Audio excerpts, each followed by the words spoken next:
আমরা ক্যাম্পাসে আসার পরপরই প্রায় ৩৬ বছর পর চাকসু নির্বাচনটা হচ্ছে। প্রায় এখানে একটা ঈদের মতো আমেজ, সকল প্রার্থীরা এসে আমাদের বলছেন ভোট দেওয়ার জন্য। ঈদের আমেজ অনুভূত হচ্ছে, এজন্য যেহেতু আগামীকাল চাকসু নির্বাচন ঈদের মতো, এজন্য আজকে আমরা মেহেদি দিচ্ছি।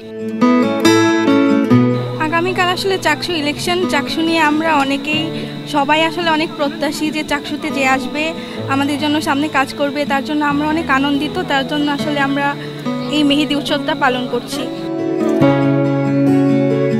ফ্রেশার, এবার ফার্স্ট টাইম ভার্সিটিতে আসার পরে আমরা চাকসু নির্বাচন পাচ্ছি, এজন্য আমাদের খুবই ভালো লাগতেছে। আর আমরা খুবই আনন্দিত যে আমরা আসার পরেই একটা নির্বাচন পাচ্ছি। যেহেতু বহু বছর পর চাকসু নির্বাচন হচ্ছে, আমরা সবাই আশা করি একটা সুষ্ঠু নির্বাচন হবে আর আমরা একজন যোগ্য নেতাকে আমাদের মাঝে পাবো।